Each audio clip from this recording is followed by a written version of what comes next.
Now that you have everything set and you have the skeleton project, copy and paste the SVG Level Builder files there, here, game materials, SVG parser, XML parser, sprite grabber.lua. The skeleton project has the graphical assets and it's ready to receive your game. Let's open Inkscape, resize our document, file, document properties, resize to the iPhone dimensions,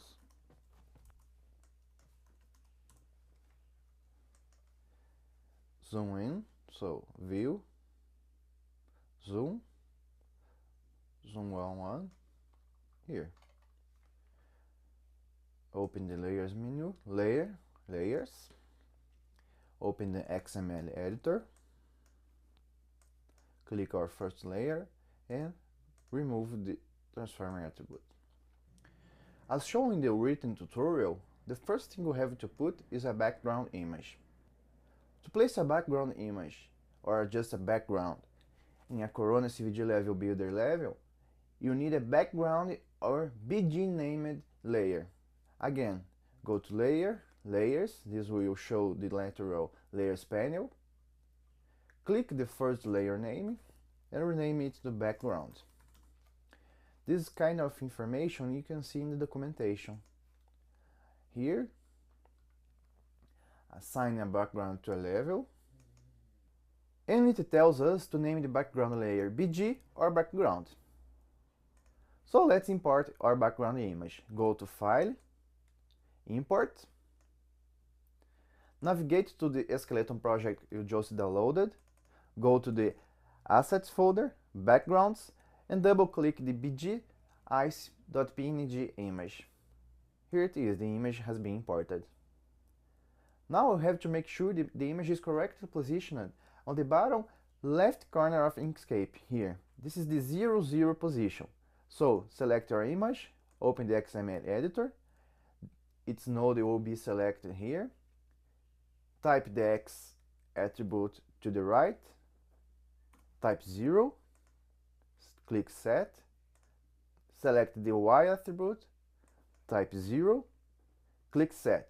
Everything you make a change to an Inkscape attribute here, you have to click Set, otherwise your changes won't be saved. So since we set the values, close the XML editor, and the image will be correctly positioned on the bottom left corner here.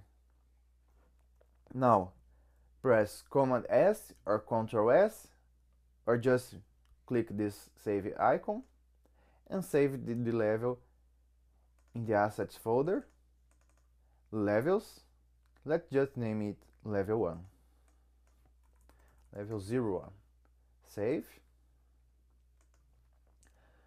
And now let's start the programming by loading our level. Go to your test editor and open the main.lua file that comes with the skeleton project. The first thing we'll have to do is to import the SVG Level Builder module in your game. So let's call the variable SVG, require our module, SVG slb-svg parser here, and let's load our level. Let's call the variable level svg new, and here as the first argument you put the level name, exactly as you saved in Inkscape. Since we typed level 01, just type level 01. You don't have to put the extension .svg, so just level 01. Hit save and open the Corona simulator. Oh, as you can see, there is nothing here. Why? Because you have to set a background type. The builder supports different background types. You can place a standalone image as we done. You can place a color, or you can place different kinds of objects, images, and colors.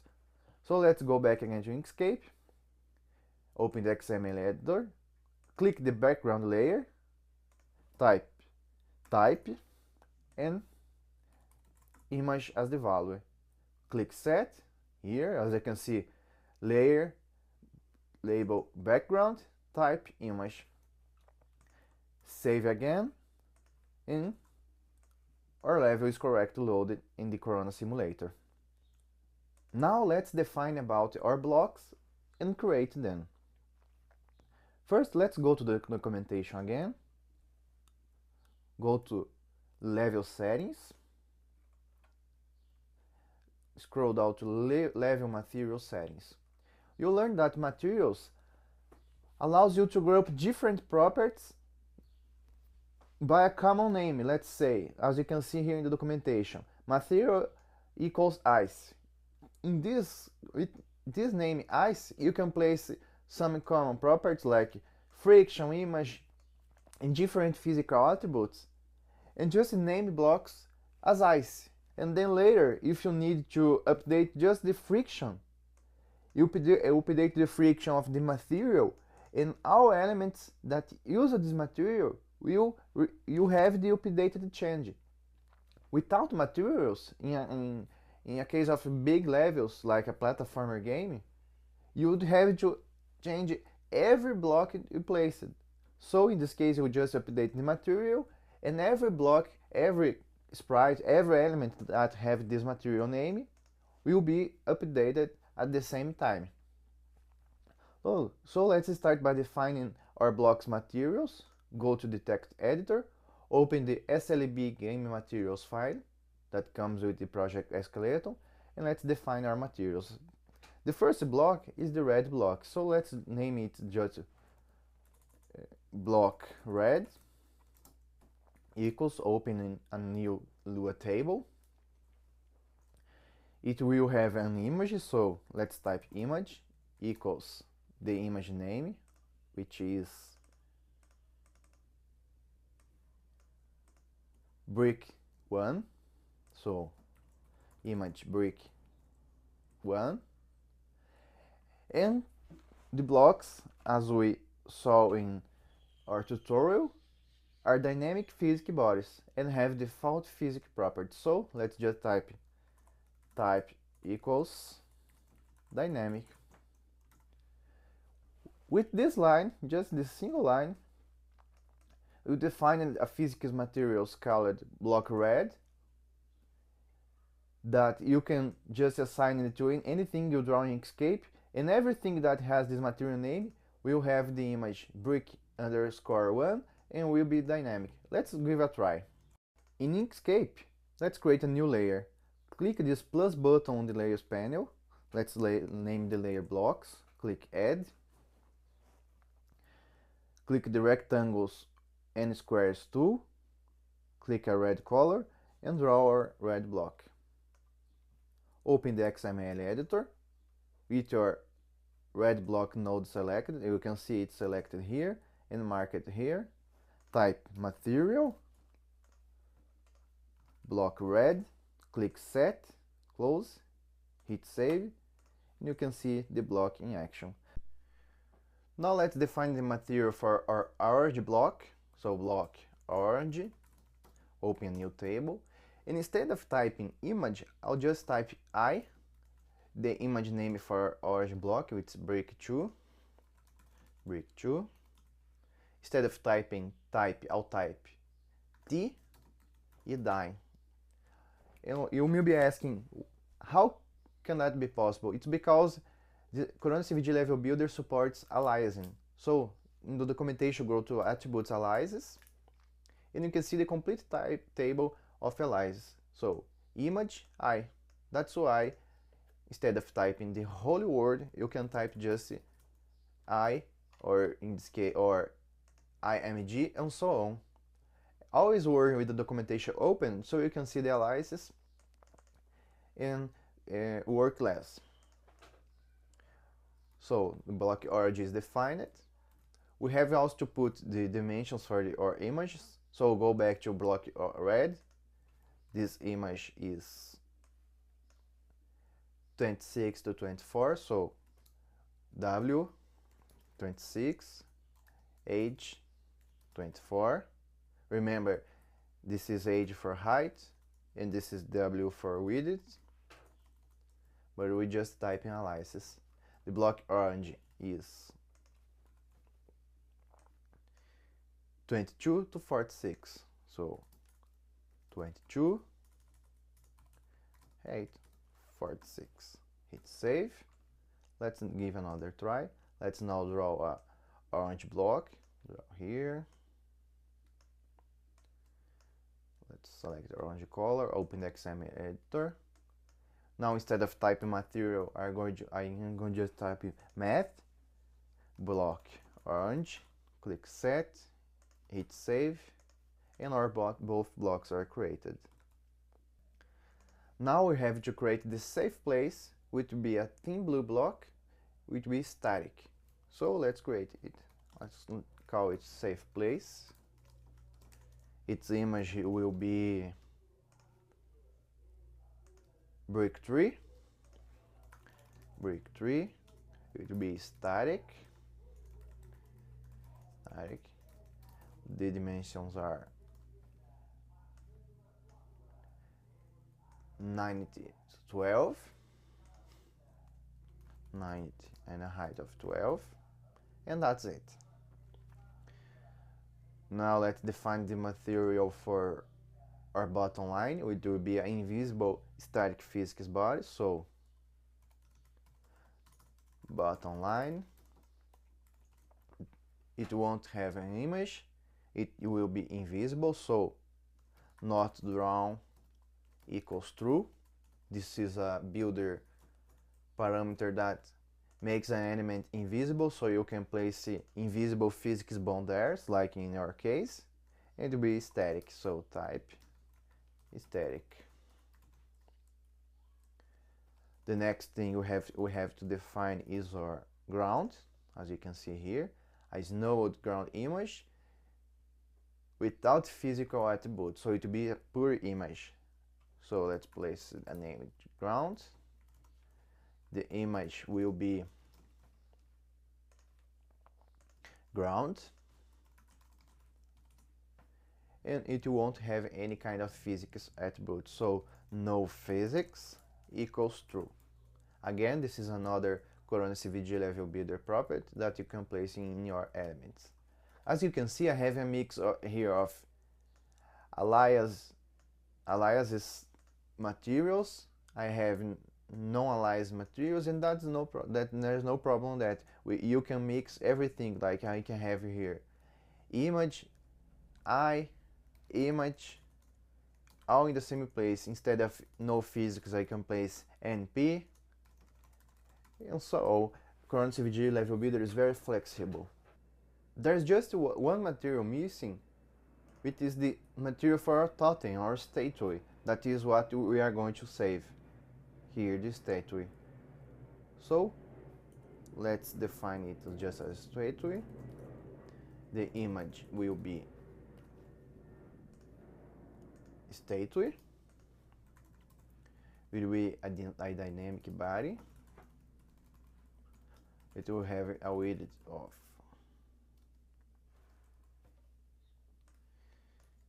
24 and a height of 36. So 24, and let me just type H 36. There's no need to here, comma here. So all materials are defined. Let's build our level. The first thing to do is to create the remaining layers. So statue, ground. I created a new layer for the statue because layers in Inkscape are the way you can filter your elements in your game code layer later. Also, the layers in Inkscape allow you to order the way the elements will be placed in your game. Let's see the documentation here, multiple layers in Z ordering. You can see what you draw in Inkscape in front will be placed in front in your game. The same thing applies for what is behind, will be placed behind your game. In this case, I want the blocks and the statue to be behind our ground.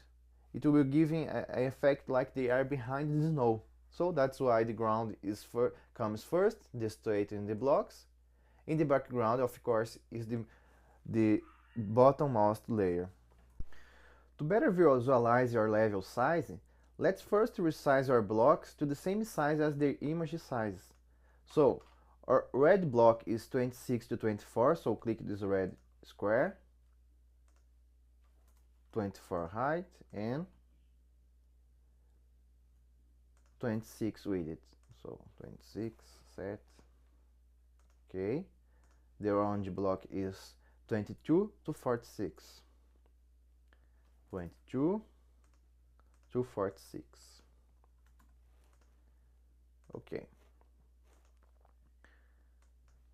First, let's put our snow bottom image, ground image.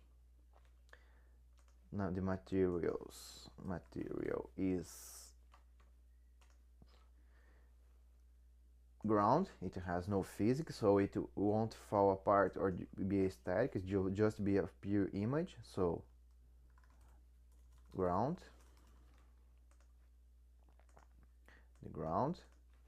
Let's see what is the image size. The image size is 48 to 74. So 48 to 74. Let's place it in the 0x position. Close this XML editor. To make sure it is perfectly positioned aligned to our bottom, let's position it to the iPhone screen size minus the image height. So that will be 246. Now let's draw the invisible collision line. Let's place a white color. Put the material name, which is material bottom line, as we defined it here. Press set. The X has to be 0. It has to be the iPhone width, and the height can be any value. Alright, save. Oh, everything is correct. You can see here is our ground. The ground image is in front of everything, so the blocks look like the blocks are behind the snow, and the invisible collision line is here. Alright, save again just to make sure everything is working here. Let me just put the collision line a little above, so the elements are not so deep in the snow. Here, let me select the collision line, put it a little above. No, look like the element is floating in the snow, so a little behind. Alright, this is good for me, no, just a little more. Alright, this is it. Now let's create our statue. Let's draw a rectangle, a gray one. The statue is sized 24 and 36, so width 24 and a height of 36. Material statue. Now we are just missing the safe place blocks. Safe place is a thin image. The material is safe place. The size is 90 to 12. So 12, width 90, and the material is called safe place. Okay, every material is here. Now that you have defined our boards, let's just create the level. So drag the safe place to around the middle. Drag the orange block, rotate it, so click once in the middle, so the arrows, the rotation arrows are here. Hold Ctrl or Command, drag this arrow, rotate the body here, place it around the middle. Press Command D or Ctrl D to duplicate it, drag the duplicated body rear, drag the head block, duplicate it, put another one around here, drag the orange block, drag the statue, hit save, let's see it in action. Okay, everything looks fine, but we don't have a game yet, we just have a loaded level, so let's add life to this level.